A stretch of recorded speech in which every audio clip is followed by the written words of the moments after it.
Live from the KWQC Broadcast Center in downtown Davenport with Morgan Otier and Kyle Keel. This is Quad Cities Live. Today on QCL, it is back to school season and Davenport fire stations are opening their doors for more than emergencies. More on how you can help fill their fire stations with school supplies. Plus, from school supplies to other basic necessities, we'll get details on the Gear Up for School event hosted by My Gear Outreach, now celebrating its 10th year of service to the community. And a traditional dragon boat race in support of Gilda's Club Quad Cities. Learn more about getting involved in this first of its kind festival.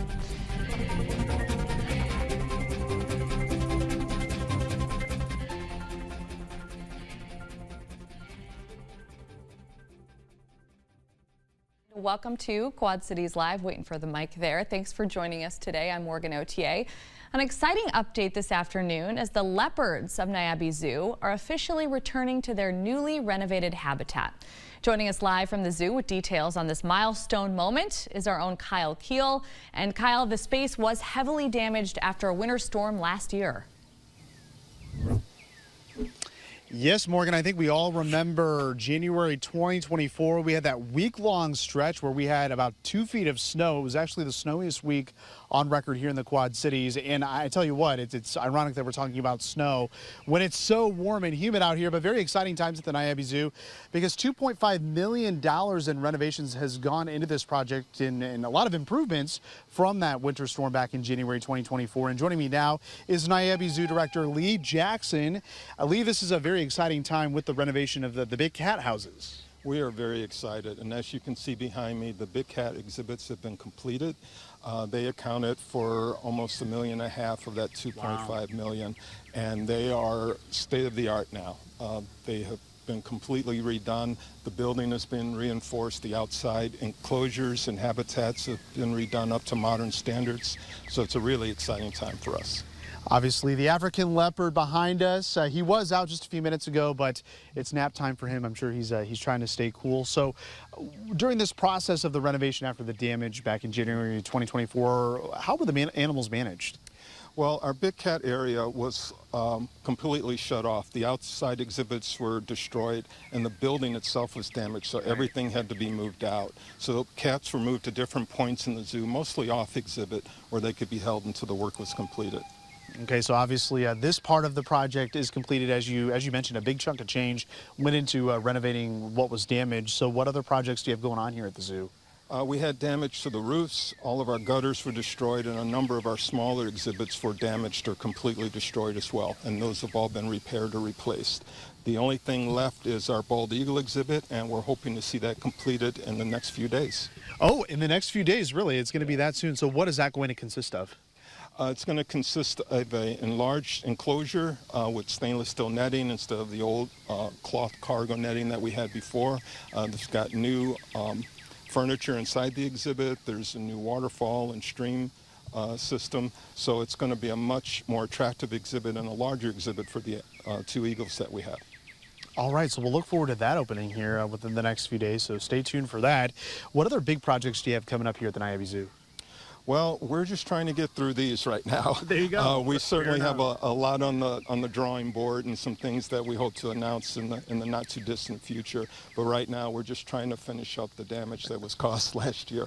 You know what? That's a fair statement. But we'll be sure to stay tuned for those future project announcements. But you got to come out and check out all of the renovations. Again, $2.5 million in renovation. And while we're talking about the heat, you mentioned that these animals they tend to take their little snooze and stay cool.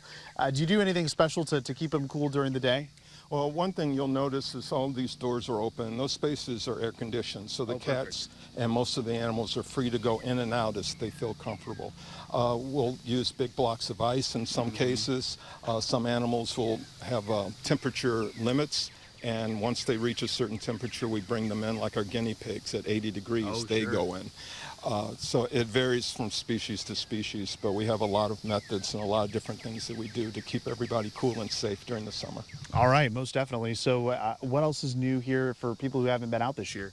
Well, one of the things besides the cat exhibits and all of the other exhibits that we've renovated and replaced, we have Asian small cloud otters. And We have not had that species here at the zoo ever, and we haven't had otters at the zoo in at least 20 years. So that's another really exciting change for this year. All right, always something new to check out here at the Niabi Zoo in Coal Valley, Illinois. The zoo is open Tuesdays through Sundays through October 26th. And if you want any more information on the exhibits going on at the Niabi Zoo, you can visit their website. And we'll talk more about that bald eagle project coming up in the next half hour. And also you'll get a chance to take a look at some of the prairie dogs here, and we'll have details on that coming up in the next half hour of Quad Cities Live. But for now, live in Coal Valley, I'm Kyle Keel. Morgan, we'll send it back to you in the studio. All right, Kyle, thank you. Well, it is back to school season. At least it is just around the corner, a month away for a lot of us. And the Davenport Fire Department is sounding the alarm for a great cause. For the second year in a row, the department is teaming up with the Davenport Community School District to fill the fire station with school supplies for students in need. Joining us now with more on how you can help local students start the school year strong, our Lieutenant Zach Solis from the Davenport with the Davenport Schools Foundation. I want to thank you both for being here today. Absolutely. Thanks so much for the invite. Oh, absolutely. Lots to get to. This is, I know a lot of people are not excited about going back to school, especially those kiddos. I told my daughter a couple days ago, you're like a month left until you start. And she goes, what?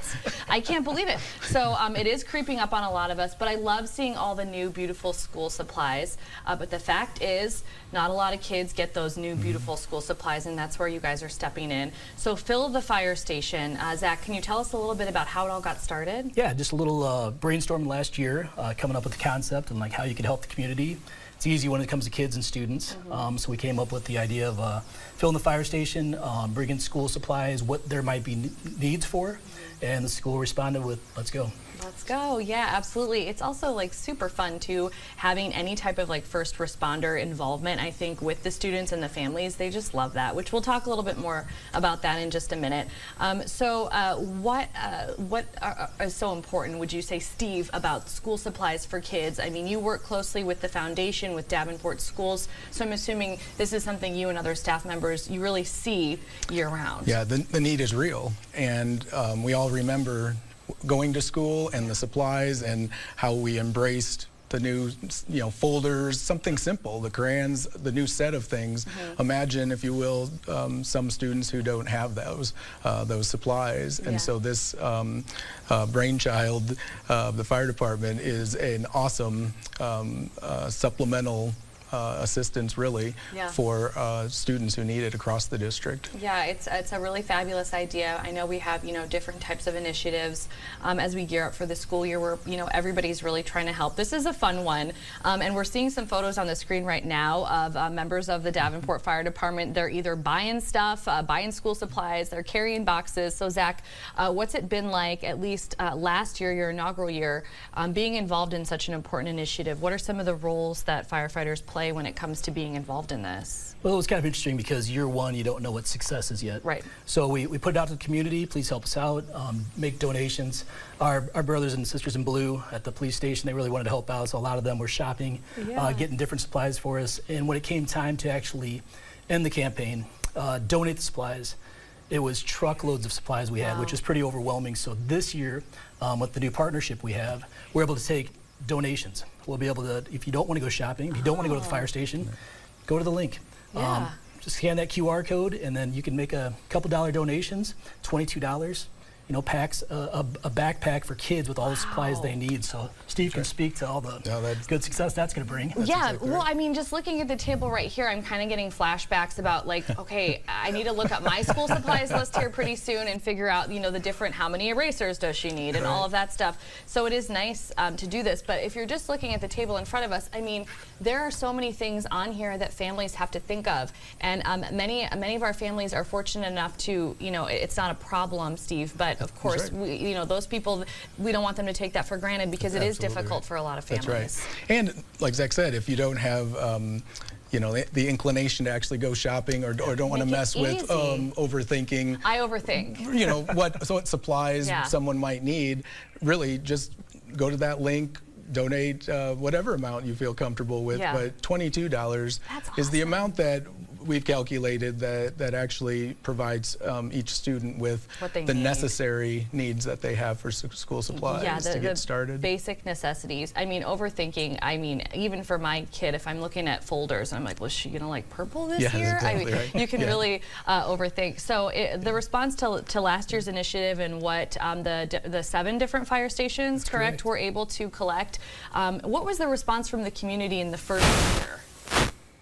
Well, I actually saw it last year prior to taking this role on, and was very impressed by it. Oh, that's right, and yeah. So being able to partner this year with the ability to give online as well, providing those to go shopping, you know, those firefighters, police officers that Zach was talking about, they would love some change to actually go shopping and provide even more for these students. Steve, good job with that. I forgot you're newer to the foundation. You nailed that answer, though. You're good at this. So, Zach, just tell us a little bit about the interaction as well. Like when people do donate these supplies, they got to be excited, because I know it's just like a really fun experience just to visit a fire station in general, but to kind of interact with firefighters and be a part of this, that's got to be special for you guys too. It is, and we're there to be, you know, there for the community anytime they stop by, say hi. It's happening at the fair right now. But the complications we might have is we could be on calls. We could be out of the building, so we leave the tote outside. We got the yard sign that says, hey, it's a school supply drop-off. Just drop off what you need in the totes. We might not be at the fire station when you stop by. So from that 9 a.m. to 5 p.m. during the campaign, just drop it off. We're having an open house a little while after that, where we'll open all the doors. We'll make sure we're in-house. So if you don't catch them when they're there, if they're out on a call, an emergency call, or out on a fire, remember there will be a tote there. So I'm glad that you mentioned that, because I would hate for people to show up and go, they're not here, and then take their supplies home. So thank you for telling us about that. A number of different ways for the community to participate, as well as you both mentioned. You can just make a donation online. So here's all the information for you. Fill the fire station benefiting students in the Davenport School District. It runs from Saturday, August 2nd, so this coming Saturday, through Friday, August 8th. Again, you can stop by one of any of the 7 fire stations in Davenport. So if there's one in your neighborhood or just one that you want to see, go ahead and do that anytime from 9 a.m. to 5 p.m.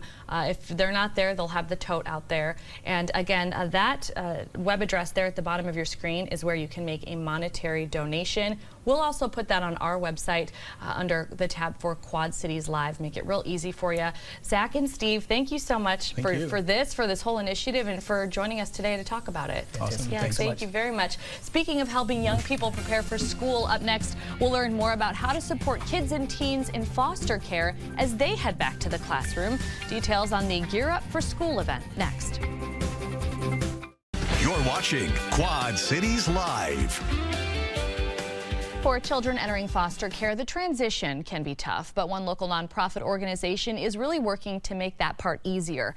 My Gear Outreach provides welcome boxes and overnight bags to meet some basic needs, and this month, the organization is also helping prepare kids for the new school year. Liz Estelo is the director and founder of My Gear Outreach, and she is back with us today to talk about a campaign heading into the upcoming school year. So thank you so much for being here. Thank you so much for having us. Yes, and love coming. Absolutely, we love having you. What an amazing organization that you have started. So let's tell people about it in case they missed you on the show. I think it was last year.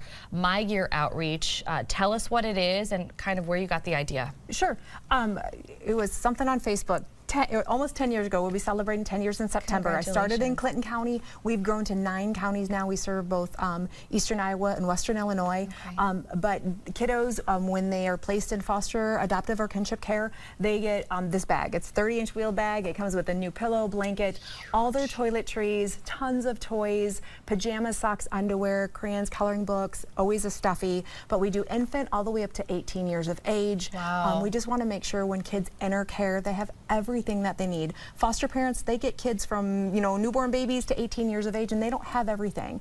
So we make sure that they get a bag that's packed for them, their size, and then either HHS or we get the bag to them and make sure that they're just prepared and they have what they need so they can, for the first 72 hours, the parents don't have to run out. The foster parents don't have to run to the store. They just have everything they need right there. Because I'm assuming this can happen pretty quickly. I mean, once you're able to become a foster parent, obviously that process takes several months, but you know, actually a child transitioning into your home can happen quite quickly. Oh, it can happen within hours. So, yeah, so it's just one of those things. And a lot of times our kids come with nothing. Right. And we're not exaggerating. They come with nothing. And again, our goal is that no child enters care in a black garbage bag. Yeah. So we want to make sure that they have dignity. All of our things are always brand new. Okay. So the kids get new things and nothing's used. It's just for them. That's great. And I hear so many positive things back from foster parents.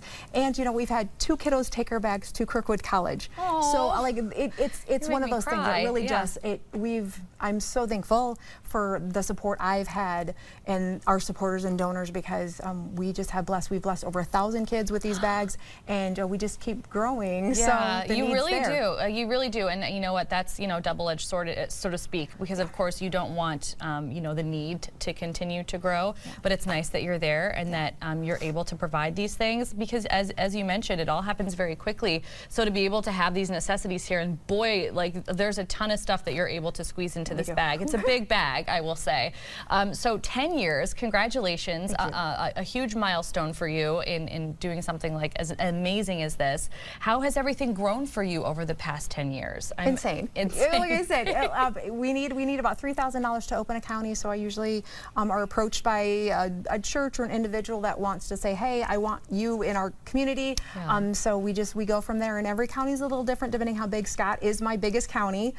So you know, it just depends on, you know, grants and getting churches involved and support and stuff like that. And I think you said roughly what, 1,000 bags? We've given out over 1,000 bags, in the 10 years. In the 10 years. And like I said, every year grows more because we keep opening counties, so you know, that number just increases. You're helping more kids and more teenagers, absolutely. Okay, so if somebody wants to help out, what kind of items do you need donated, or do you prefer monetary? Like, how does that Monetary is great, just because we never know the age that come in, and we've got a lot of babies that come in, and you know, bottles and diapers and all that kind of thing.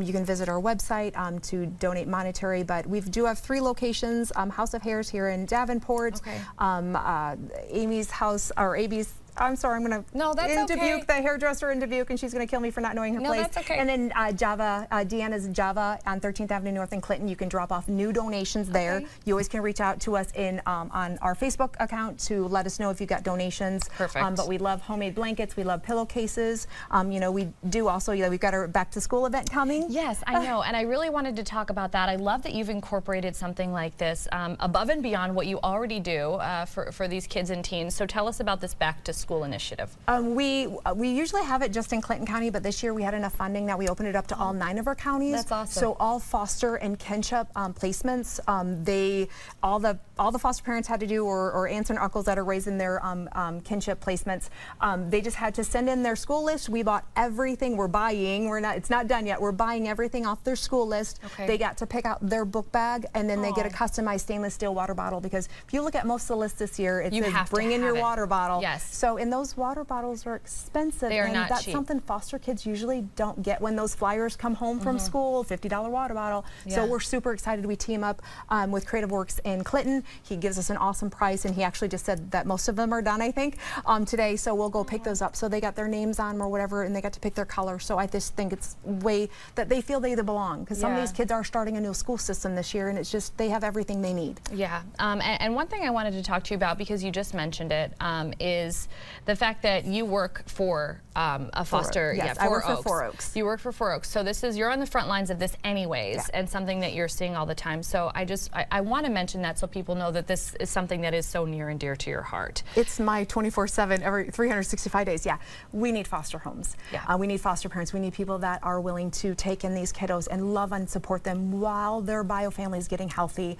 The goal is for them to go home. They want to go home. Bio family wants to get healthy, but we need a place for them to stay. I encourage everyone to visit Iowa, www.iowafosterandadoption.org. You can learn more about becoming a foster parent. There is not a county that doesn't have at least a 35% deficit of homes versus kids going into care.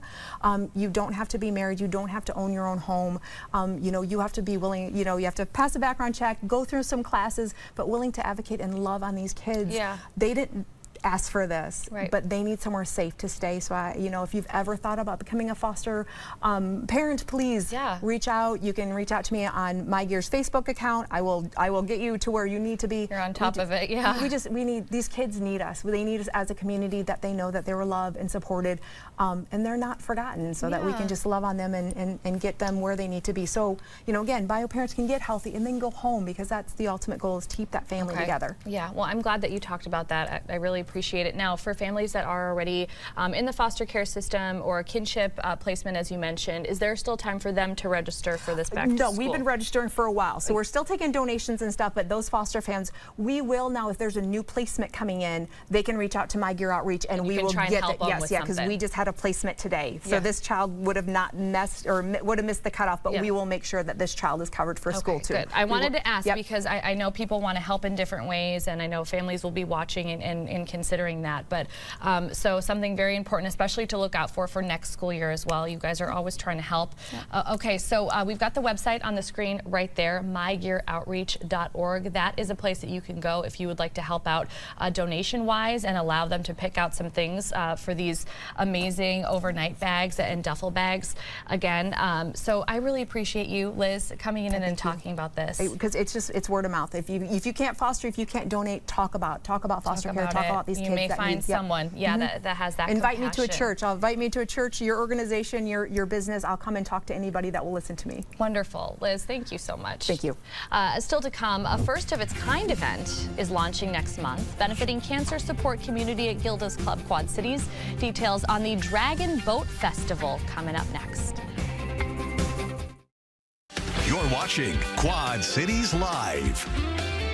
A powerful new tradition is launching next month, blending athleticism, ancient tradition, and deep community impact. It's called the Mississippi Valley Dragon Boat Festival, and it's making its debut on Saturday, September 20th at Westlake in Davenport. Here to tell us all about this exciting fundraiser and how it benefits cancer support community, Iowa and Northwest Illinois at Gilda's Club is Lexi Doxey. Lexi, welcome. Yes, thank you. Thanks for being here today. This sounds so cool. I'm so excited for you to tell us all about it. So this first ever Dragon Boat Festival, it's all about paddling with a purpose. How did this idea come up? Because this is super unique. It is very unique. We actually are part of we're an affiliate, so we have an annual leadership conference every year, and one of our partners out in Atlantic City, they host this fundraiser every year, and that's kind of where it came about, was 22 Dragons, who's just coming in to help us coordinate and run the race. They were there explaining about what dragon boat racing is and how it is such a fun, unique fundraiser. And our Atlantic City partner raises over $150,000 at this event, and we thought it was such a fun event because our community is so water-based and they love getting out on the water and doing fun things. So you can have up to 16 people in a boat, and they all steer, so they all rode to the beat of a drum, which makes it such a fun team building experience for maybe a business, but also maybe, just a family that wants to have like a family reunion. So each team races like 3 times, and then the day of the race, but then they also get a practice the week of. Oh, okay. So, I was wondering about that. Okay. It's really fun and niche, and it's different, and we think our community will really rally around it. Oh, I think you're completely right. That looks like so much fun. So I was reading about it, up to 16 paddlers, but a minimum of So you can have a minimum of 10, and you do need a drummer. So, because you have to have somebody drumming the boat. So find somebody with rhythm. Yes. First and foremost. And then somebody at the back who's steering the direction you're going in.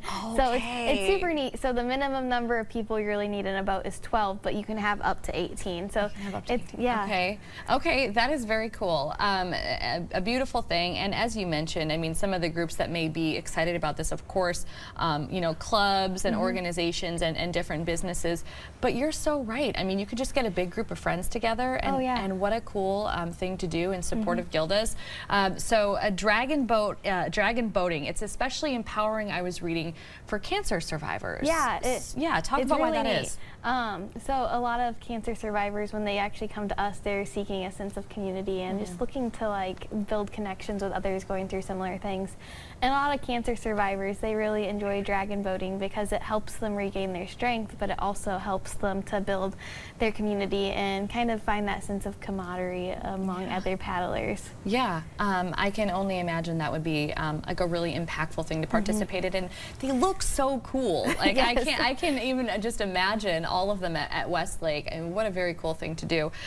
So volunteers and sponsors, I mean, what role do you know, those types of jobs play in this weekend? Are you looking for more of those? Yes, we're looking for teams, sponsors, volunteers, you name it. Also vendors. We're going to have a vendor village set up. Oh, perfect. So it's only $45 to come set up a vendor booth, which is a great deal. I mean, we think a lot of people are going to show up for this event because it's so niche and so different for our community. So we're going to have a lot of spectators, and we want to have a little village for them to come shop. We'll have food trucks, but yes, sponsors, teams, you name it. Send us a message and we'll find something for you to do. And that's great, and you still have time. I mean, I'm glad you're on the show right now so people can really start getting the wheels in motion and start thinking about all of that. So I know you talked about, you learned about this at another event because you're an affiliate. So were you able to hear from any families or even potentially survivors that have participated in this, and what this event has really meant to them? Yeah, actually, you know, a lot of people the cancer survivors, they love this. We actually have a member who I saw, she just registered a team, but she has found similar connections, and it's helped her so much along her cancer journey, because it not only helped her regain that strength, and a lot of times after treatment, you know, you just have a really hard time, and that paddling is one thing that it doesn't take too much work, but when you have a whole team going it can help at the beat of the drum. It kind of shows it takes a community to help you along your journey. It absolutely does. And Westlake, for anyone who's never been out there and been to an event there, it's a large space. I mean, very easy for spectators, people who may not be on the water participating, to at least come and show their support. So we'll get the information on the screen for people to mark their calendars. The Dragon Boat Festival is Saturday, September 20th from 9 a.m. to 4 p.m. at Westlake in Davenport. If you want to learn more about it, if you want to register a team or just support the festival in another way, if you're a vendor potentially, visit csciowaillinois.org/dragon. Lexi, thank you so much for talking about this today, and I'm sure more to come. I'm excited to see how it all works out. Yes, so yes, thank you. Thank you very much. Much more to come in our next half hour of Quad Cities Live, including a preview of an annual golf outing that makes a big impact. We're getting details on the UnityPoint Health Cup benefiting Trinity Cancer Center. And we are live at Niabi Zoo with a closer look at the newly renovated home to the zoo's big cats, why community fundraising is so crucial to the success of this project. You're watching Quad Cities Live. It's a golf outing with a powerful purpose. The annual UnityPoint Health Cup returns to TPC Deer Run this September, and every swing helps support life-saving cancer care right here in our community. Joining us now are Tony Weeks, Oncology Manager at Trinity Cancer Center, and Allie Sweeney, a UnityPoint Health Cup committee member. Thank you both for being here, and welcome back to both of you. I know you each have been on this show before to talk with us. So you're both here to talk about the Health Cup today. So Allie, for folks who've never participated or may have never heard of it before, can you tell us what it's all about? Yeah, so it is a long-standing tradition with over 20 years of impact, this event is. It's a day where community members, businesses, and health leaders come together. I think the most important part of it is all the money stays local here. It helps cancer patients here at the Trinity Cancer Center. I feel like cancer pretty much hits anyone. If it's not your own family, it's somebody else you know. So it's awesome it stays local. It's a great event. You get to go out and golf, and you can also have purpose doing it. So yes, absolutely. Great. Okay, so it is Friday, September 5th. So it's typically held on a Friday, at least over the last couple of years, at TPC Deer Run in Silvis, which of course, who wouldn't want to go out on the course there and enjoy themselves. So what can folks who sign up to participate or sign up teams, what can they expect on the day? Yeah, so we have 2 starts, so one at 8 a.m. and one at 1 p.m. I will say I believe the 8 a.m. is full. Well, good. Yeah, that's great. That's a great problem. So yeah. come golf with us in the afternoon. Yeah. So it's a shotgun start at TPC, like you've said. Your fee covers your green fees, your cart, breakfast, lunch, snacks, beverages, and you get a golfer gift. I won't tell you what the golfer gift is. It's a surprise. If you want to know what it is, you have to sign up. I love that. And then there's a 19th hole celebration at 5:30 that night. So if you're in the morning, you can come back, or you can stay and hang out with us all day. It's just a really fun event. It's a premier event with a premier cause. So yeah, it certainly sounds like it. Yeah. So Tony, I want to talk a little bit with you about this. You are the Oncology and Infusion Manager at the UnityPoint Health Trinity Cancer Center. So you actually have a lot of firsthand experience with patients and what they're going through. You know how meaningful fundraising events like this really are. Absolutely, absolutely. I mean, this is a wonderful partnership that we do with this particular fundraiser, you know, with the UnityPoint Health Cup, and they can really have an impact. You know, we've seen such a growth in our area in cancer rates, and that's evidenced by a 37% increase in patient visits, 144% increase in our infusions. Wow. And so there's just definitely a need, and events like this are instrumental in helping us. Yeah, I was reading some of the information that you all provided us just to prepare for this interview today, and I was really shocked by that. Some of the numbers that you were just talking about. Cancer is currently the second leading cause of death in our region, and projected to surpass heart disease within the next 7 years. So as Allie was talking about, you probably don't, you know somebody that's been touched by cancer in some way, if not directly in your family. So the demand for services at Trinity Cancer Center, you would describe them as continually on the rise. Absolutely. And you know, we just completed our $14 million expansion of our cancer center, which has been amazing. I mean, that has provided us with, you know, outstanding patient care areas, and very much enhanced with additional infusion suites, additional provider offices. Yeah, we're seeing video on the screen right now. I don't want to interrupt, but I really want to draw folks' attention to the screen. If they're just kind of listening to us at home, come check out the TV screen, because if you're somebody, you know, who's affected by this at all, you know how important these spaces are. Yes. You know, improved patient waiting areas, improved nurses stations. It's been amazing. Yeah, it is. It's truly it is a beautiful space. So talk a little bit more, Tony, about how the funds raised at this golf outing will continue to benefit the Trinity Cancer Center. Yes, you know, these funds will help us with our innovation, helping to support providers, you know, the recruiting of providers, helping to keep important cancer care local and close to home for our community members. Yeah. It's wonderful. Yeah, it is really great. You are amazing is what it says on the screen right there. So super important, that message to everybody battling this. So Allie, before we wrap up with you all today, just talk a little bit about the impact of community support when it comes to not only everything that you do in the foundation, but your committee specifically and the Health Cup. Yeah, so this committee is the best. I'm so blessed to be on it, and I keep being on it because they're so great. Yeah. It's a bunch of individuals that, you know, for some reason we all are there. I mean, I have personal touch. I've lost my dad to cancer, so we're here to just help keep it local. I think that's really important, to try to get people just to stay here and not have to travel. That's a lot of work when you're going through those services. So we all come together. We're trying to get raffle things together and raise more funds just to keep it local and do our job here. So gonna be a great day. Yeah, if you want to get involved, you can go to unitypoint.org to sign up, or you can call the Trinity Health Foundation and sign up for a team. It's gonna be lots of fun. Okay, great. Well, we get that information on the screen right there for everybody. The 2025 UnityPoint Health Cup, again, it is Friday, September 5th, so you have some time to register for those afternoon spots. It's in Silvis there at TPC Deer Run. The morning shotgun, again, it's at 8, but the afternoon shotgun starts at 1. This event is open to the public, but registration is required. Sign up online or contact Andrea Otten at the phone number or email on your screen. And of course, we will be sure to include this information on our webpage, on the QCL webpage, for anybody that misses it right now, just to make sure that everybody knows where they're going. They can get signed up. Tony and Allie, thank you so much. Thank you for having us. We really appreciate you. Coming up on QCL, we are headed back out to Niabi Zoo, where Kyle is live with an update on the newly renovated enclosure for a variety of leopards. We'll take a look. You're watching Quad Cities Live. The big cat enclosure at Niabi Zoo is back in operation now after sustaining severe damage during a winter storm in January of last year. Kyle Keel is joining us live today from the zoo. And Kyle, most of this massive rebuilding project is complete, but of course the zoo asking for a little more help from the community. Yeah, there's always room for more help, Morgan. That devastating storm did a number on a lot of the buildings here at Niabi Zoo in Coal Valley. If you remember, there was about 2 feet of snow within a week's time frame in January of 2024, and the weight of that just was too much for some of these buildings to sustain. So joining me now to talk more about the renovations is Lee Jackson, the director here at the Niabi Zoo.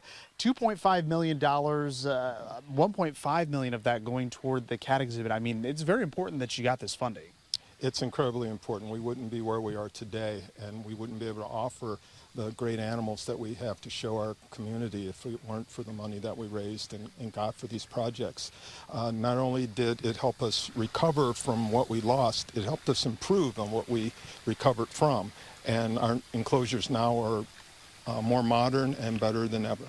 And there's still room for the community to help you guys out. Absolutely. We're inside our bald eagle exhibit, our new bald eagle exhibit. There are other exhibits that we could not rebuild. Okay. Our Palace Cat exhibit was completely destroyed. We couldn't rebuild that because funds aren't available right now. We hope to do that sometime in the future, but yes, there's still ways to help. And how can people help? You can go to our website, niabizoo.com, and follow the links to our donate area.